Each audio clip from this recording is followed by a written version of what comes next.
Today, we're talking about the hidden cost of buying a home. This knowledge is the biggest secret weapon used by more experienced home buyers, and let me tell you, they have it dialed in and they know exactly what to expect. If you want to navigate the real estate market successfully, especially here in San Diego, you need to know more than a basic understanding of prices. It's about grasping the deeper financial insights that aren't spelled out in a flyer or an online listing. Understanding the true cost of home ownership is how you strategically plan your budget and make decisions that will align with your financial goals. If you can master this, you're not just buying another house, you're making a wise investment and setting yourself up for a less stressful experience of buying a home and then owning a home. If you don't know me yet, I'm Karl Kyler, your San Diego realtor. I've been in the game since 2004. Crazy, right? I have this channel to promote my business as well as share my experience and knowledge. If you want to stay up to date on San Diego happenings in the real estate market or learn more about real estate, consider subscribing. Now, let's get into this. To begin, let's set the stage. You found the perfect home, you submitted an offer, and it was accepted by the seller. You have officially opened escrow. Now let's address the few key expenses you're going to encounter right off the bat. These are crucial to know about because they come into play right out the gate of opening escrow. First off, you have the appraisal. You'll pay for this through your lender, typically within the first 24 to 48 hours, excluding weekends and holidays. This is a must-have by your lender to ensure that the property you're buying is worth what you're willing to pay for it, as well as what the lender will loan against. An appraisal will typically set you back about $650. Now keep in mind, this is a cost that's considered a non-recoverable cost. If you decide to walk away from the purchase for any reason, this cost isn't refunded to you.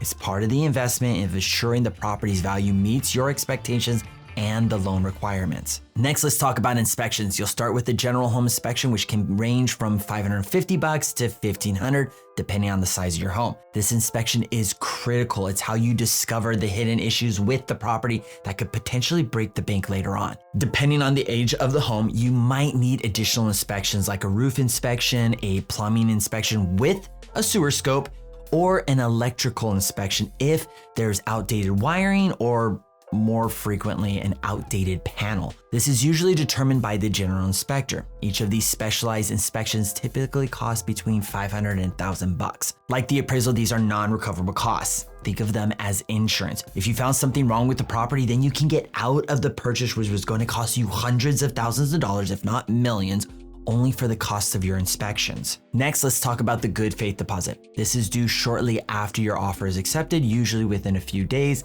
and it's generally between 1% and 3% of the purchase price. Unlike the appraisal and the inspection fees, the good faith deposit is a recoverable cost. This means if you decide not to proceed with the purchase during the contingency period, this deposit is fully refundable. The good faith deposit is your way of showing the seller you're serious about the purchase and ensures your intent to proceed. It's also referred to as the earnest money deposit, a sign of good faith on your part that you're committed to the transaction. This money is held in escrow and goes towards your down payment and closing costs when you close on the home. Now, the home warranty. This isn't mandatory, but it's definitely recommended. Actually, it's highly recommended. A standard home warranty costs about $800 or $900 and covers various appliances and systems in your house in case something breaks down. They usually cover the first year for the buyer, but can be purchased for 2 years and extended after the first if you want. This cost doesn't get paid till the end, but it is decided on in the beginning of escrow, sometimes earlier if it's written into the contract, a common practice in my negotiations. I ensure the sellers cover this cost, and if not, I cover it myself. This approach isn't universal though, so if you're working with another agent, ensure you discuss who will pay this expense. Understanding these costs up front is crucial. Purchasing a home requires more than just a down payment, and to be absolutely frank, it's quite costly. I had no idea. Being prepared for these expenses means fewer surprises, less stress when it comes to the cost of your inspections, and a smoother path to getting the keys to your new home. Now, those were the upfront costs. Now, let's move to the rest of the costs that come at closing. These are referred to as your closing costs. These are the fees that you'll pay at the end of the real estate transaction when you're ready to finalize on the purchase of your home. Here in San Diego, closing costs typically range between 1.5% and 3% of the purchase price. Your closing costs will cover your escrow fees, title fees, homeowner's insurance, prorated taxes, and any lender fees. Your escrow fees cover the processing costs that the escrow company charges to process the transaction. Your title fees cover the cost of the title search and title insurance, protecting you and your lender if there are any disputes over the property's ownership. The insurance is for your homeowner's insurance that is required by the loan, and it's typically paid forward. Then you have your property taxes that are prorated forward to the next due date. And lastly, you have lender fees. These are the fees charged by your lender for processing and underwriting your loan.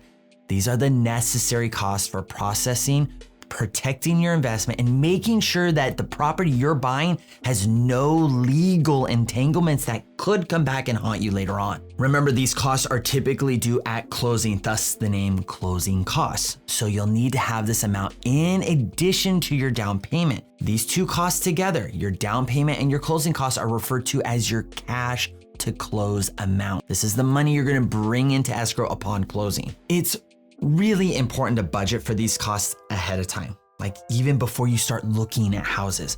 I cannot tell you the number of times I've worked with a buyer who sourced their own lender, which is fine, by the way, but they were never told they were responsible for closing costs. An overwhelming majority of the time, closing costs weren't even mentioned to them. Now, I don't know why this has happened this way, and I hope it has changed, but who knows?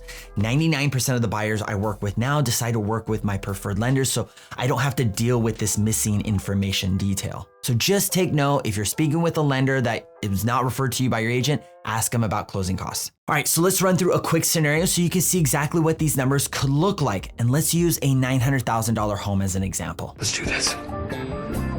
On your $900,000 house, your good faith deposit will be between 1 and 3%. Let's say you were super aggressive and went with 3%, which has been the common practice in recent years. That would come out to $27,000 due within 48 hours after acceptance, excluding weekends and holidays, of course. Next, you have your appraisal. That's $650 upfront. As for your home warranty, you're working with me, so I got that covered by the seller, or I'm covering it myself. Therefore, no added cost for you to have to worry about. Next are your inspections. You'll do a general inspection to start, and we will say for the square footage of the house, it's $600. In addition, the inspector suggests getting a sewer scope to see the condition of the pipes underneath the house due to its age.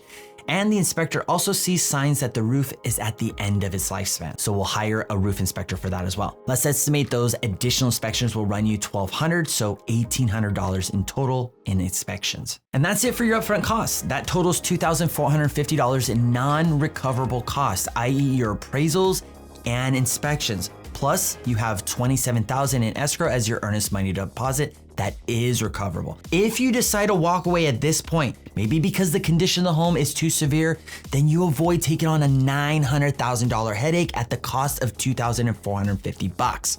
But you like the home. The condition is reasonable enough, and we negotiated with the seller to address some issues prior to closing. Now, let's talk about your closing costs. This is the easy part. As I mentioned earlier, your closing costs will run between 1.5% to 3%. Let's pretend you're closing February 20th. That means you'll have to pay your property taxes forward to November 1st. Let's estimate the upper end of 3% in closing costs as a worst case scenario. That's $27,000. Now, that's pretty high. I feel like most cases, closing costs at this price point would typically be between $16,000 and $22,000. So take from that what you will. I usually dial this number in directly with your lender prior to your offer even being submitted. So this is something we will know ahead of time. And the last thing you have is your down payment. And that's it. Let's pretend you watched my video on how to hack your savings process and accelerate the growth of your down payment. Hint, hint, go and watch if you haven't yet. I'll post it at the end of this video. You saved up 20% down, which is a total of $180,000, which remember, $27,000 of that is already in escrow in the form of your good faith deposit. That's $153,000 remaining. So we have $2,450 up front from the appraisal and the inspections, $27,000 in escrow as a good faith deposit or your earnest money deposit, and your closing costs that are on the high end of $27,000. And of course, you have your down payment, which is $153,000 remaining. That's a total of $209,450 in closing costs to purchase this $900,000 piece of paradise here in sunny San Diego. And let me tell you, once you close, that $209,450 is only the beginning, and I cover that in another video as well. And that's a wrap for this video. If you haven't liked and subscribed yet, please consider doing so now. And if you happen to like me enough from these videos to want to hire me to help you with the sell or purchase of your next home, my contact info is in the description below. Let's connect. I'll post the video here on how to accelerate your savings growth and the video about how to save tens of thousands of dollars after you become a homeowner. I'll post that right here. As always, I'm Karl Kyler, your San Diego Realtor. I'll see you next video.